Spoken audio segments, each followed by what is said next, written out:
Pues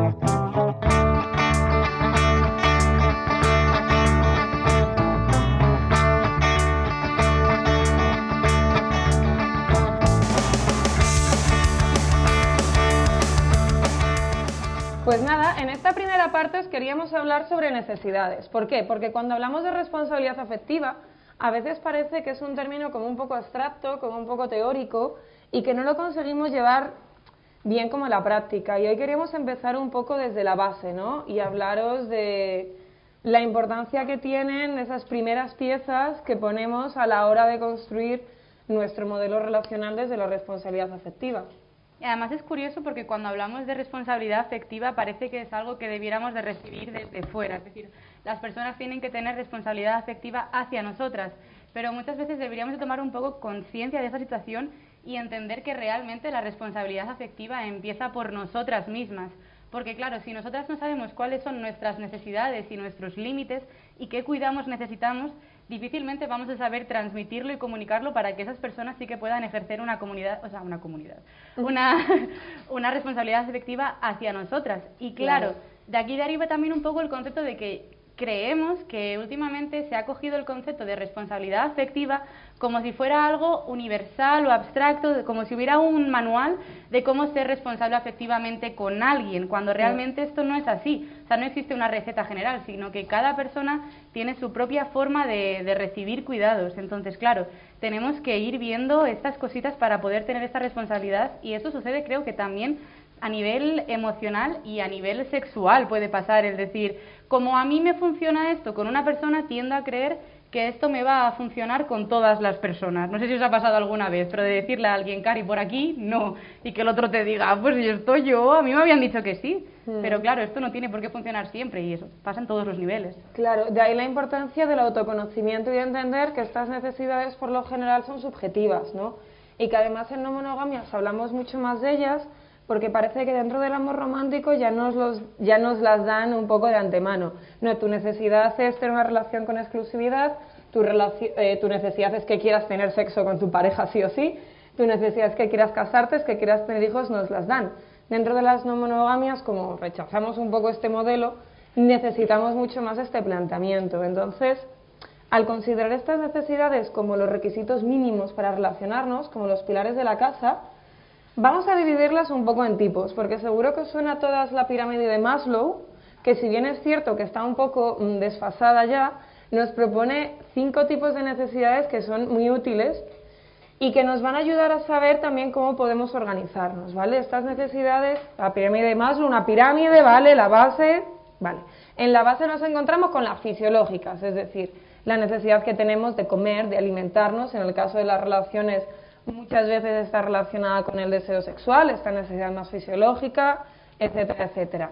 En un segundo lugar tenemos las necesidades relacionadas con la seguridad, con el sentirme protegido, el tener un empleo, el tener recursos, ¿vale?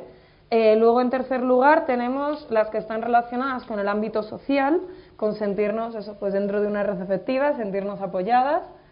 Luego tenemos las de autoestima y reconocimiento, y por último tenemos las de autorrealización.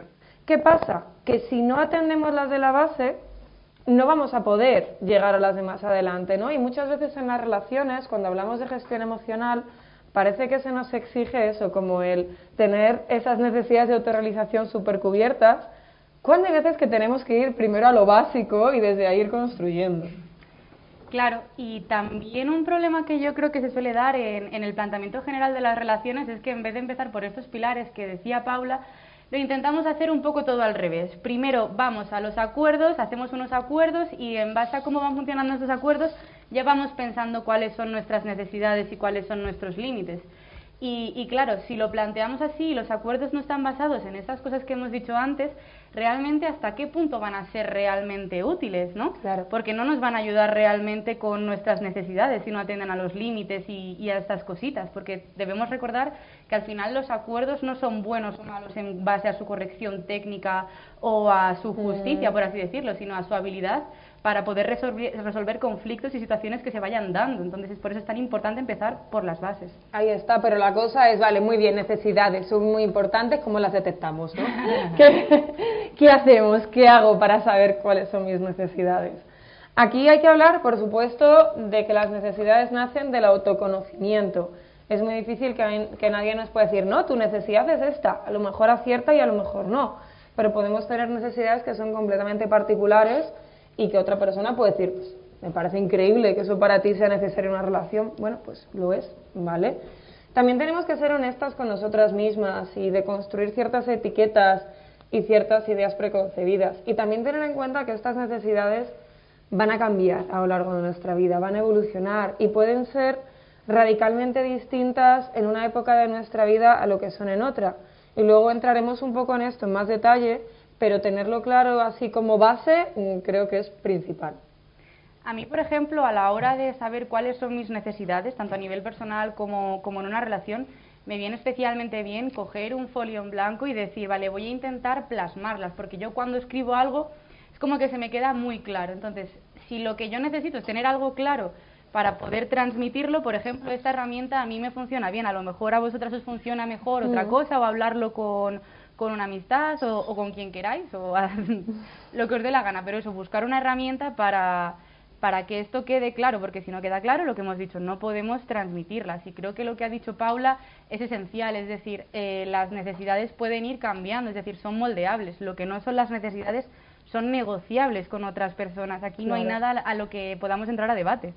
Con mi necesidad, luego podemos debatir qué hacemos con ella, ¿no? Pero aquí, por ejemplo, respecto a lo que ha dicho Andrea de plasmarlo en un papel, a mí me parece interesante y es un ejercicio que, bueno, las que me conocéis de asesoramiento de otros talleres ya seguramente lo tenéis muy trillado, porque lo repito bastante, pero es que me parece fundamental esta radiografía relacional de coger un papel, poner 3 columnas y plantearme, por un lado, qué es lo que necesito, es decir, cuáles serían para mí estas necesidades mínimas en la relación, porque a lo mejor sentimos que hay algunas muy generales, ¿no? Como sentirme respetada, la honestidad, pero a lo mejor yo tengo una necesidad de decir, oye, pues las personas a las que yo esté son personas a las que necesito admirar, creer que tengo algo que aprender de ellas, y a lo mejor viene otra persona y me dice, mira, pues a mí mientras que se lleven bien con mi familia, no creo que una relación tenga que ser un estado de aprendizaje constante, ¿vale? Entonces, por un lado, esos requisitos mínimos. Por otro lado, en la segunda columna nos podemos plantear qué es lo que queremos, es decir, puede haber cosas que a lo mejor no necesitemos, pero que sí podemos querer. Bueno, tanto la exclusividad como el sexo pueden estar en cualquiera de estas 2 columnas, y algo muy típico es, yo qué sé, que tu pareja escuche la misma música que tú o que tus vínculos escuchen la misma música que tú. A lo mejor no es algo que necesito, no te voy a dejar porque escuches reggaetón o porque te gusta el último disco de Zetangana, ¿no? Pero a lo mejor sí es algo que me gusta, que escuchemos la misma música y que podamos irnos juntas de conciertos de vez en cuando. Y luego la tercera columna, que aquí es donde nos complicamos un poco, yo os propongo que hagáis un poco de introspección también sobre qué es lo que pensáis que vosotras tenéis que aportar a las relaciones. ¿Cuáles son esos debería, esos tengo que? Porque hay muchas veces que tenemos algunos debería que son implícitos y que a lo mejor nadie nos ha pedido, ¿vale? Y muchas veces pueden estar relacionados con mis necesidades. Si yo creo que necesito tener una relación 100% honesta, a lo mejor pienso que tengo que ser honesta a toda costa, pero es que a lo mejor mis vínculos me dicen, oye, pues es que yo esto... Pues casi que prefiero no saberlo. Casi que prefiero no tenerlo, ¿no? Entonces, bueno, yo os propongo un poco este modelo porque también nos va a ayudar a detectar si puede haber dinámicas de dependencia o codependencia, porque imaginaros, en esto que yo digo, necesito que me den los buenos días por la mañana, honestidad, que pase conmigo todos los días, hacer planes, que nos vayamos a los conciertos. A lo mejor estoy pidiendo demasiado a la otra persona y puede resultar una carga. Por otro lado, si tengo muchos tengo que, no, yo tengo que ser honesta, tengo que estar siempre disponible, tengo que contestar a los mensajes en el momento, tengo que saber siempre qué palabras decir para apoyar. Ahí a lo mejor me estoy poniendo una carga excesiva, ¿no? Con respecto a las relaciones y podemos entrar en dinámicas de codependencia. Entonces, este ejercicio también, como dice Andrea, lo podéis hacer de 1000 maneras distintas, ¿no? Pero este ejercicio nos puede servir un poco para orientarnos así de primeras. Y luego diríamos que también nos encontramos ciertas barreras, ¿no? A la hora de detectar nuestras necesidades. ¿Y pausa? Sí, perdón, pausa dramática para beber agua. Sí, sobre todo estas barreras al final están construidas mucho primero en las inseguridades que sentimos, no en que yo a lo mejor digo, no, yo es que necesito validación 24/7. Bueno, piensa si eso es una necesidad que realmente es lícito pedírselo tal cual a tu pareja, si es algo que a ti te va a tocar trabajar una parte, ¿no? ¿Qué está pasando ahí? También nos encontramos como barreras eso, el creer que somos unas exageradas, que nuestras emociones no son válidas. Yo escucho muchísimo en consulta la frase de es que yo creo que no debería sentirme así. Bueno, pero ya, sí, así. y yo creo que debería ser millonaria, pero aquí estamos. Entonces, el no creer que somos unas exageradas, darle esa validez a nuestras emociones es importante. Como hemos dicho, las barreras de dependencia, codependencia, y también, como hemos mencionado antes, el de construir un poco estas necesidades basadas en el amor romántico, que muchas veces cuando nos salimos de ellas nos sentimos como que somos súper raras, o cuando somos no monógamas, ay, es que igual estoy complicando la vida a los demás, queriendo esto. Bueno, pues si es una necesidad tuya en ese momento, explorar ese modelo, ¿no? Y también puede haber otro factor que es más social o educacional incluso, y es que desde pequeñitas nos enseñan cuando somos niñas a no molestar, a levantar la mano cuando queremos pedir cosas, y claro, cuando intentamos recuperar la voz una vez somos adultas y queremos relacionarnos, esto va a dar un extra de dificultad, porque claro, podemos ver que hay incluso en ciertas familias, no estamos diciendo que es algo que se dé en todos los casos, pero eso, que cuando una niña pide algo, o se ignora esta conducta o incluso se llega a castigar, en plan de tú no tienes que pedir. Y es completamente normal que estas dinámicas calen cuando somos adultas y intentamos claro, volver a tener relaciones. Por eso creo que una parte fundamental de la responsabilidad afectiva es aprender a recibir esta responsabilidad afectiva, el no morder o rechazar la mano que nos intenta ayudar, y también desde un poco lo que hablábamos del programa anterior, el ser nuestras propias heroínas también es algo que nos echa más leña a este fuego del aprender a recibir cuidados. Sí, es complicado, y también muchas veces nos cuestionamos hasta qué punto tengo derecho a pedir, y es como tú tienes derecho a pedir lo que te dé la gana, pero tienes que asumir que te pueden decir que no. Simplemente es eso, o sea, porque a lo mejor algo que para mí supone una carga enorme, para una persona a la que se lo pido quizás no lo es tanto. Y luego, respecto a lo que ha dicho Andrea, es muy importante de cómo se trabajan esas necesidades en la infancia, porque por lo general invisibilizamos bastante las emociones de los niños y menores, y no sé si a vosotras os pasaba de adolescentes, pero a mí me machacaron mucho con la edad del pavo. Cada cosa que me molestaba, que me dolía o que me hacía ilusión, ¡ay, eso es que estás a la edad del pavo! Bueno, pues a lo mejor, pero es que ahora... ¿Sabes? Y me sentía súper invalidada, porque es verdad que a veces como adultos decimos, bueno, pues mira, qué chorrada, que lo pases mal, porque una amiga se ha enfadado, porque como adultos lo vemos como ya lo hemos pasado, pero también tenemos que validar el que las niñas y adolescentes, pues hay veces que lo pasan mal por cosas que a nosotros nos parecen absurdas. Y esto también pasa, yo creo, con respecto a los primeros amores, ¿no? Que cuando vemos a alguien más pequeño enamorado es como, sí, pero esto no es de verdad, esto es la edad, la tontería, la edad del pavo, y tendemos a infravalorar lo que están sintiendo cuando realmente dentro de su medida y de su mundo es igual de lícito que lo que puedes sentir tú en ese momento. Es una experiencia más por la que hay que pasar. Ahí está. Entonces, con esto de las necesidades, bueno, creemos que todavía nos queda un camino largo para que podamos hablar de ellas de manera más natural, y que no creamos que cada vez que nos expresamos emocionalmente tiene por qué ser un conflicto. Y os queríamos hacer algunas preguntas al respecto, ¿vale? No sé si querías contar algo antes de las preguntas. Lo contamos después. Vale, perfecto. Vale, os vamos a preguntar, podéis contestar quien quiera. ¿Qué tipo de necesidades creéis que a veces dejamos de lado en las relaciones? Venga, hombre. ¿Hay alguna que se os ocurra? ¿Ninguna? Joder, que bien os gestionáis todas, ¿no? ¿Cuáles son fundamentales ¿Por para ahí? vosotras? Creo que cuando una pareja convive junta, o cualquier tipo de relación convive junta, hay muchas veces que se deja atrás muchas veces el hecho de pasar juntos tiempo, o incluso necesidades propias de espacio propio, simplemente por la convivencia, por el trabajo, la casa, el preparar esto, preparar lo otro, etcétera, etcétera.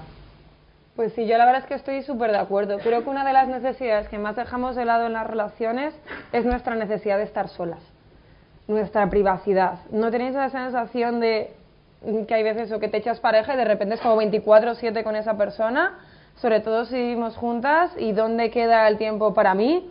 ¿Dónde queda el decir, ay, es que no puedo quedar, pero no es porque no tengo otros planes, es porque me apetece estar en mi casa sin hacer nada y eso no significa que no quiera verte. Entonces, esta necesidad a veces de estar solas y dedicarnos nuestro propio tiempo, creo que es algo que sacrificamos mucho en las relaciones. Y también el tiempo de calidad dentro de la misma relación, porque es como, bueno, ya nos vemos en casa, pues ya está. Y a mí esto me ha pasado con amigos, es decir, me voy a vivir con alguien que era mi amigo y a lo mejor salíamos siempre tal, no sé qué, y de repente te das cuenta de que qué cojones ha pasado, que ya solo nos vemos haciendo la comida. O sea, sí, es muy interesante esa necesidad. ¿Qué más necesidades os ocurren que dejamos de lado por lo general? Espérate. ¡Ah, que tenemos micrófono! Mejor. Sí, estaba encendido ahora. Hola. Sí. Mejor porque no tengo voz. Yo creo que las redes afectivas fuera de lo que es la pareja lo dejamos de lado completamente. También estoy muy de acuerdo y es otra cosa que tiene mucho que ver con el amor romántico, ¿no? Que una vez que encontramos a esa pareja que creemos que es nuestra media naranja, parece que la amistad, ¿no? La red afectiva que no está en esa posición, nos olvidamos. Sí. Seguro que tenéis esa amiga que cuando desaparece y vuelve a aparecer cuando lo deja y luego vuelve a desaparecer. Sí. Yo siempre digo lo mismo y es que a veces parece que la vida social es una excusa para conseguir pareja. Y una vez que has conseguido esa pareja, pues esto ya lo necesito, ¿para qué? Exacto. Y luego un bolso cuando llevas un abrigo con muchos bolsillos, ¿no? Ya. Sí, pero luego te das cuenta de lo necesaria que es.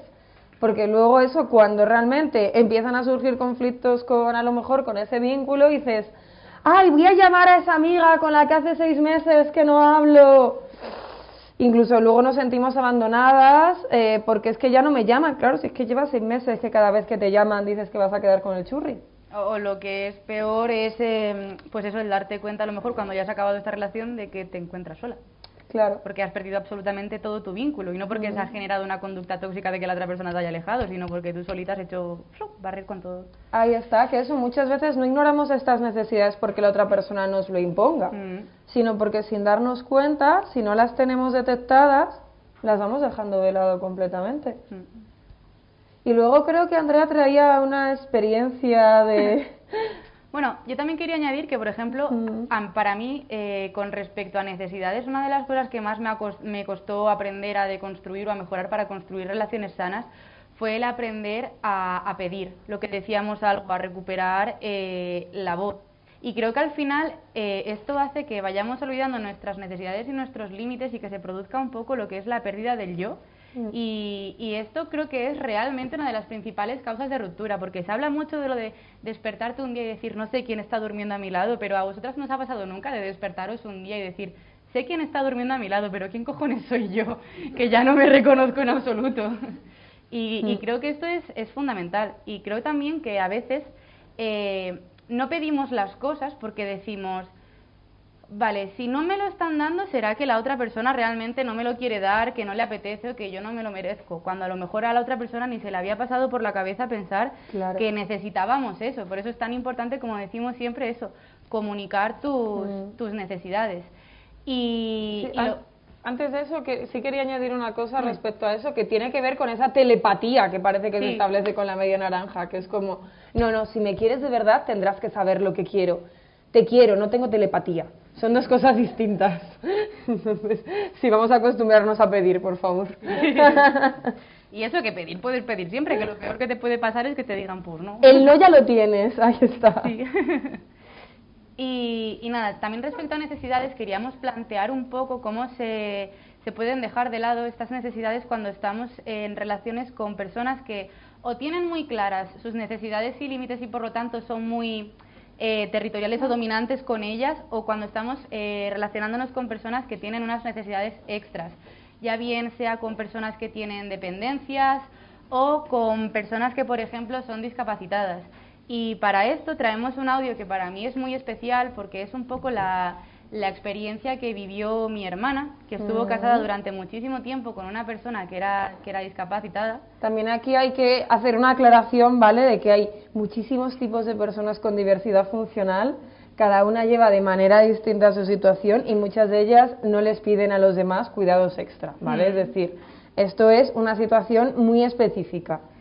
Claro, pero vamos a escuchar el audio, porque tampoco es que las personas nos lo pidan, sino que al final tendemos a sacar, y más si somos mujeres, ese rol de la cuidadora interno y a dejarnos de lado poquito a poco. Y esto Totalmente. puede ser... Incluso aunque la otra persona te diga, no, no necesito, tú dices, sí, te lo tengo que dar.